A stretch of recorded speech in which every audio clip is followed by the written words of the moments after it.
Alright, hey everybody. I'm on my second break. I wanted to start this video by going over a game that I won. This is the final position. I actually delivered the winning move in my last video. Now, I'm actually black, not white. I can't seem to figure out how to rotate the board so it's oriented the right way. But it's actually probably a good idea for you to see from the white perspective, because for many moves, white has a mate in one threat, and I'm able to avert it. So let's go through the game. So this is the Sicilian opening. You know what? I want to make a comment right off the bat.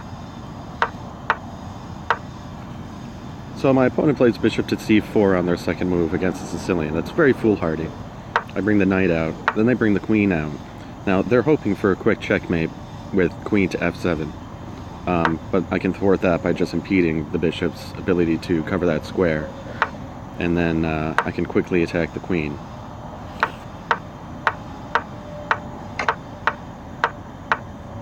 So a bunch of development going on. Oh, you know what? It's another good one to point out.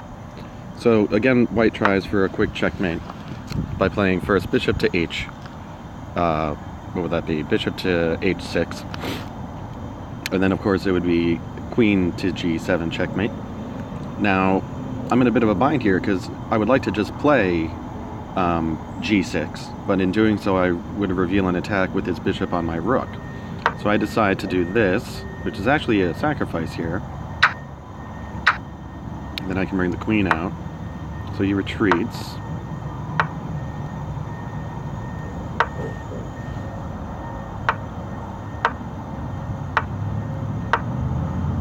Beautiful. So white's playing pretty exceptionally here.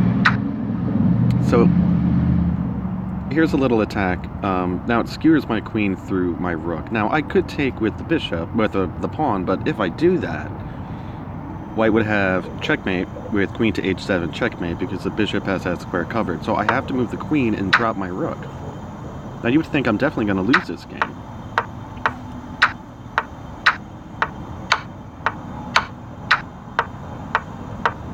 Let's go back a little, hang on. So I do get a nice little fork on his king and his rook. So I do pick up some material there. Now white's plan here is to get my pawns.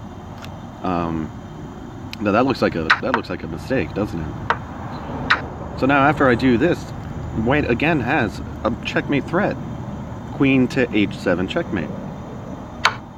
But you're going to see for the next, I don't know how many moves it is, but for the remaining moves, I hold off that checkmate by continuing to check his king.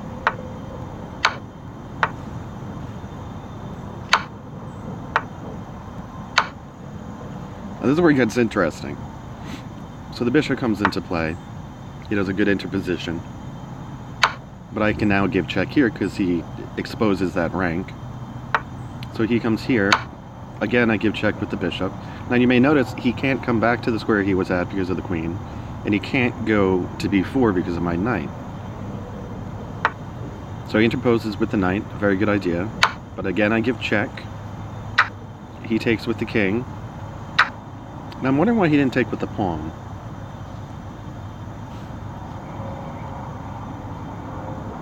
I can't see why he didn't take with the pawn. I'm thinking he didn't take with the pawn because it would have exposed the fourth rank to a check.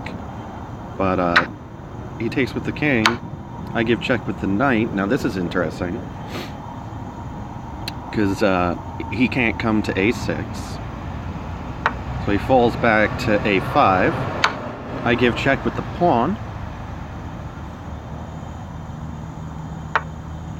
Now again, I don't know why he didn't take with the pawn. But now I give check, and as you're going to see, he only has one square he can go to, and that's a4. See, he can't go to a5 because of the knight, he can't go to b5 because of the pawn, and he can't go to anything on the diagonal that the queen's checking him on. So he interposes with the pawn, but then I can just take that for checkmate. So I just thought I would share that with you. Now I'll get into some games here.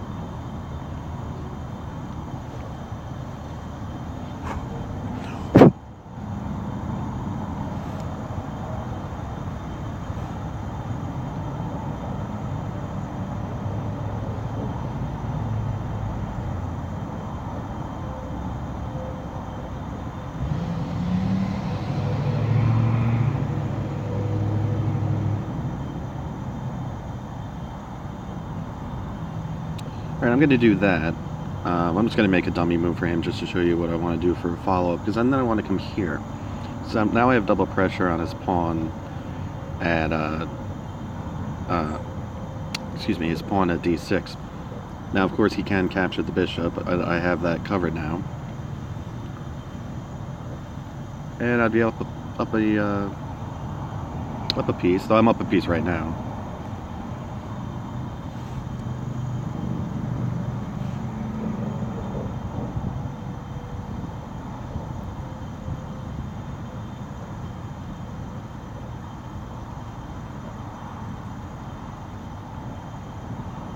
Pretty interesting check, but if I just simply run out, I mean, he can't come here, he'll lose his queen. You know, let's say he comes here, you know, then I can come here and defend the bishop. So we'll see how that one goes. Oh, I forgot to make my move. No, I have no other move with the king. I could capture the knight with my queen, but that would be pretty foolhardy.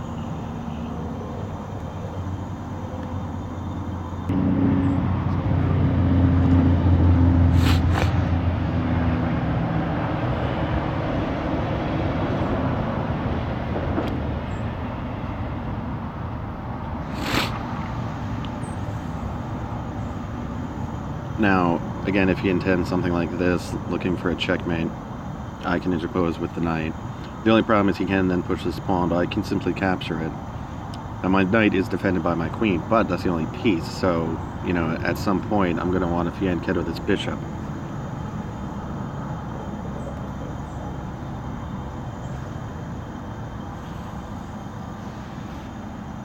Surprised he didn't take the pawn.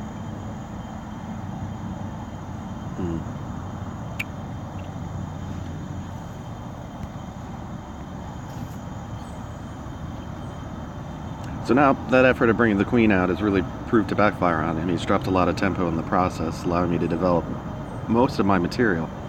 See, I have 2 bishops and a knight developed, and 2 pawns. He has 2 pawns, but mine are more advanced. Excuse me, I have 3. And he only has a knight developed, and his queen fell back. I can castle next move.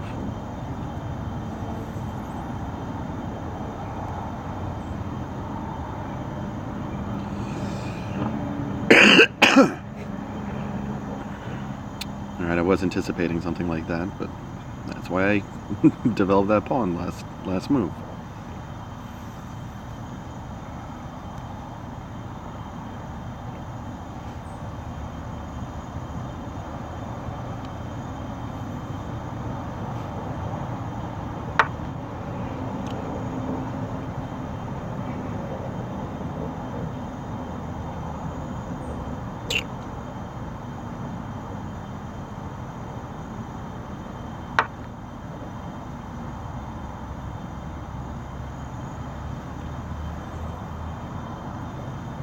Now I'm hoping he does something like this, because I don't do that. Now when he does this, it's going to bring another attacker on that knight. Unfortunately, the problem with this, I can do this, which is fine. But then he can proceed to take another pawn. I'd have to take that. Now that knight is pinned. So, not doing so well on that one, I suppose.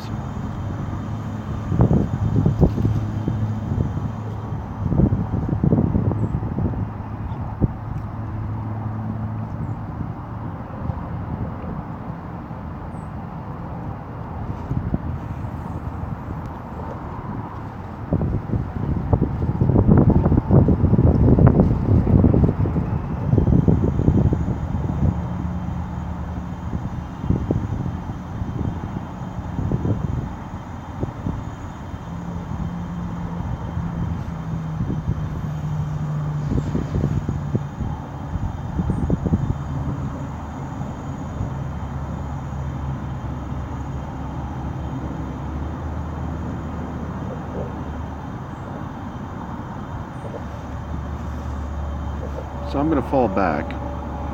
I'll show you why. If he does something foolhardy, like trying to deflect my knight, I now have a fork on his queen and his rook, and the knight's defended by the bishop, so the king can't capture it.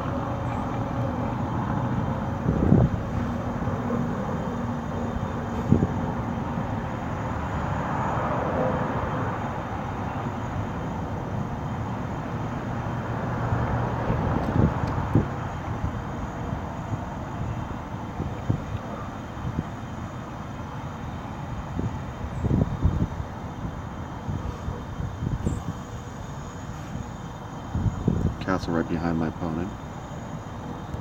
Man, it is cold out.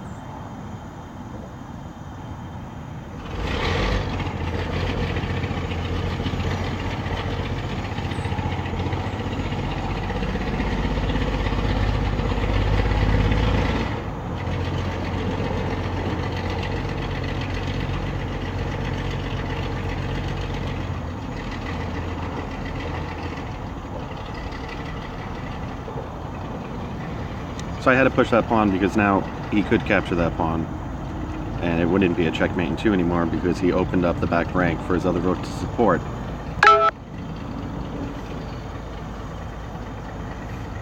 Okay, that's fine.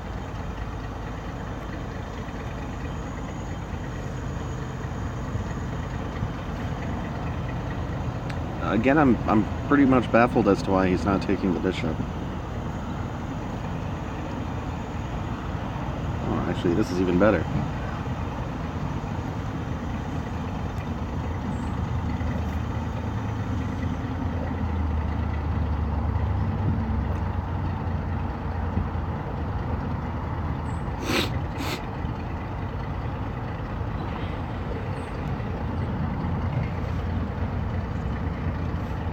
Now, typically in the Evans Gambit, you would capture that pawn with the bishop, not the knight. But I can still make the same response.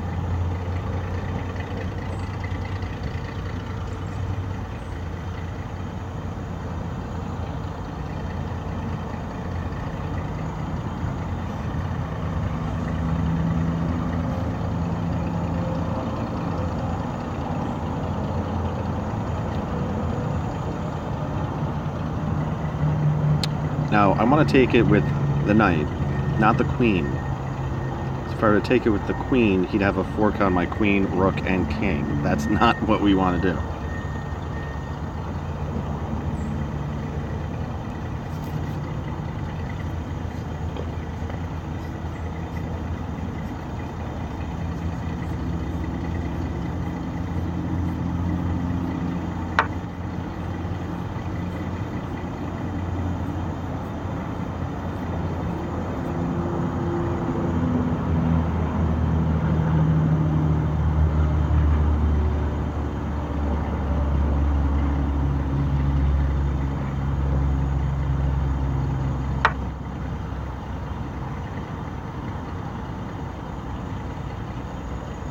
Alright.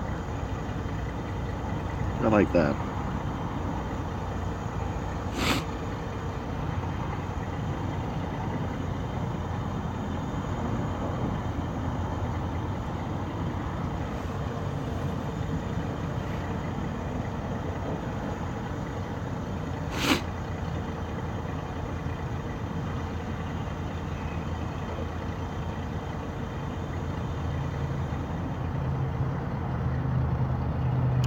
Well, let me think about that. See, I have to watch out for this passed pawn, but I can give a check right here. And he'd have to fall back to somewhere like this.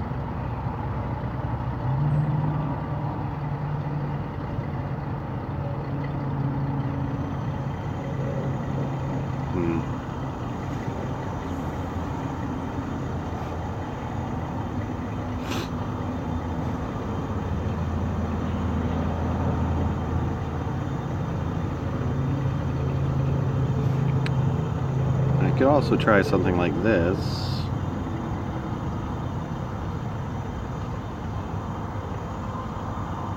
Because then I still have the promoting square covered. I like that idea. We want to get that rook off the file. whenever you have a passed pawn, whether you're trying to promote it or stop a promotion, it's always a good idea to have a rook on the same file as the passed pawn. Or the promoting pawn in this case. This pawn isn't passed. Well, yeah, that pawn is passed as well. It's also still connected.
Yeah, I'm just going to do one more game, then I have to head in. My timer just went off.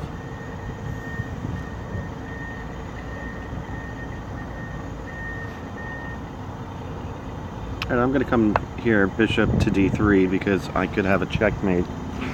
No, I can't. The queen has that covered. Bugger. I was planning on trying to play for a draw on this, to be honest. So I think I'm going to do that. I very rarely play for a draw. Alright, just one more.